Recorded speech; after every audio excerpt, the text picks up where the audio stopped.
Good evening everyone.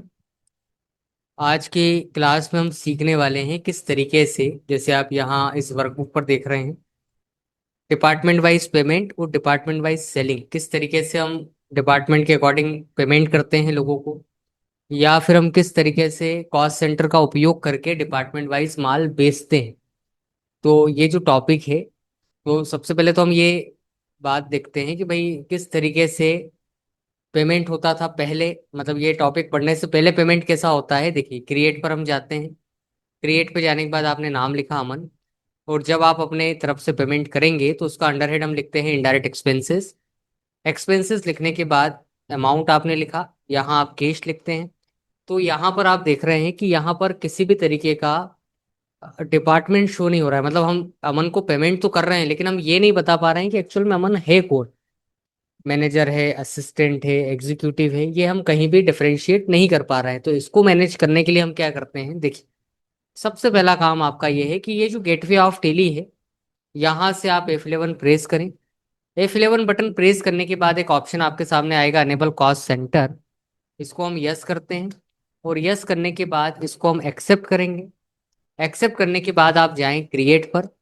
Create पर आने के बाद हमारे सामने एक ऑप्शन आता है जिसका नाम है, देखिए यहाँ पर अकाउंटिंग मास्टर्स के अंतर्गत अभी हमारे सामने कॉस्ट सेंटर आ रहा है।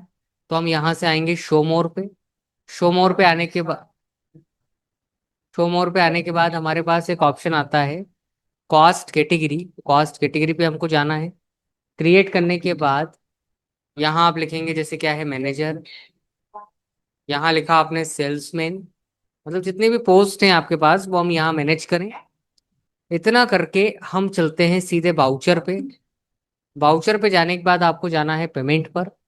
पेमेंट पर हम आएंगे क्रिएट पर। क्रिएट पर आने के बाद हम यहाँ लिखते हैं एम्प्लॉय सैलरी।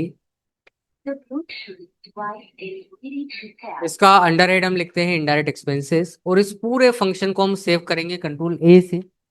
तो आप देखेंगे यहाँ वो आपसे अमाउंट पूछता है, तो अमाउंट हमने लिखा है यहाँ पर 50,000 रुपये। और जैसे ही आप एंटर करेंगे तो आपके सामने एक लिस्ट ओपन होगी जिसमें दो ऑप्शन आएंगे। एक आएगा आपके पास कॉस्ट कैटेगरी, और एक आएगा आपके पास नेम ऑफ कॉस्ट सेंटर। तो यहाँ कैटेगरी में हम लिखेंगे मैनेजर। मैनेजर पर जाने के बाद हमने यहाँ लिखा मैनेजर, यहाँ नाम जैसे आयुष। अब हम मान लेते हैं कि भाई हमारी इस कंपनी में दो मैनेजर हैं, तो ईच अमाउंट हम देंगे 25,000। यहाँ आप एक नाम और लिख दें जैसे कमलेश, और यहाँ पर हम लिखेंगे कैश। तो ये इस तरीके से हम किसी व्यक्ति को डिपार्टमेंट वाइज क्या करते हैं, पेमेंट करते हैं। यदि आप इसका प्रिंट आउट चाहते हैं तो आप यहाँ से करेंगे कंट्रोल P। कंट्रोल P कर कर हम यहाँ से आई प्रेस करते हैं। सॉरी, यहाँ पर एक हमारे सामने ऑप्शन है जूम, तो हम जूम पर जाएंगे। तो आप देखेंगे कि पहले और अब में ये अंतर है कि पहले आप सीधा आयुष को पेमेंट कर रहे थे, अमन को पेमेंट कर रहे थे, या जिसको भी पेमेंट कर रहे थे, हम ऐसा कहीं डिफरेंशिएट नहीं कर पा रहे थे कि एक्चुअल में क्या है। अब हम बता पा रहे हैं कि भाई एम्प्लॉय को सैलरी दी है 50,000 से, जिसमें मैनेजर पोस्ट पे हमारे पास दो व्यक्ति है, आयुष है और कमलेश, और दोनों को हमने पेमेंट दिया है कैश के रूप में। तो ये हमारे टॉपिक का आज का जो हमारा हमारा टॉपिक है, डिपार्टमेंट वाइज सैलरी और डिपार्टमेंट वाइज सेलिंग। तो ये आधा पोर्शन हमारा कंप्लीट हो गया। अब हम इसी के आगे चलते हैं कि मान लेते हैं कि हम आपको, मतलब अब हमको क्या करना है, डिपार्टमेंट वाइज माल बेचना है। डिपार्टमेंट वाइज माल बेचने को थोड़ा सा हम ऐसे समझे, जैसे हम किसी शोरूम पर जाते हैं। तो शोरूम पर आप देखते होंगे कि जब आप जाते हैं तो सेल्समैन हमारे सामने मिलता है, और सेल्समैन हमको सारी चीजें बताता है कि इसमें इतना है, ये वस्तु में ये फैसिलिटी है, या किस टाइप से। कारण उसको जो सैलरी मिलना है वो तो मिलेगी, वो प्रोडक्ट बिके चाहे ना बिके, सैलरी जो मिलना है वो तो मिलेगी। लेकिन यदि वो प्रोडक्ट बिक जाता है तो सामने वाले को उसका एक अलग से इंसेंटिव अलग मिलता है। इंसेंटिव मतलब एक पारितोषिक अमाउंट हम कह सकते हैं, कि एक्स्ट्रा मनी, जैसे कमीशन बेस जिसको हम कहते हैं, वो एक अमाउंट हमको मिल जाता है। तो कैसे, तो आधा पोर्शन तो आप कर ही चुके हैं। अब हमारा काम है कि यदि आप पेमेंट कर रहे थे तो आप पेमेंट वाउचर चूज करेंगे। बट चूंकि अब हम माल बेच रहे हैं तो हम यहाँ से आएंगे F8 पर। F8 पर आने के बाद आपको आना है चेंज मोड पर, एज वाउचर। अब यहाँ सामने वाली पार्टी का नेम जिसको आप माल बेच रहे हैं, लोकेश बेच रहे हैं, तो अंडरहेड आएगा सन्डी डेटर। सन्डी डेटर लिखने के बाद हमने यहाँ बैलेंस लिखा जैसे 15,000 रुपये।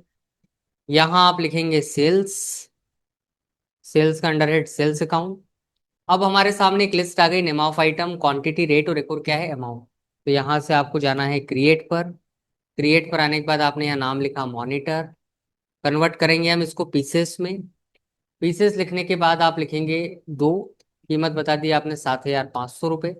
अगेन जब आप एंटर करेंगे तो ये एक पेज आपके सामने ओपन होगा न्यू, जिसमें हम देख रहे हैं कि भाई एक तो क्या है कॉस्ट कैटेगरी, तो हमने लिखा सेल्समैन। अब चूंकि क्या नाम है सेल्समैन का, तो यहाँ हमने नाम लिखा सेल्समैन। यहाँ नाम लिखा आपने दीपक, और इसको आप सेव कर लें, कंट्रोल 8। तो ये इस तरीके से हम मैनेज करते हैं, जिसका नाम है कि हमने किसी व्यक्ति को क्या करा है, डिपार्टमेंट वाइज माल बेचा है।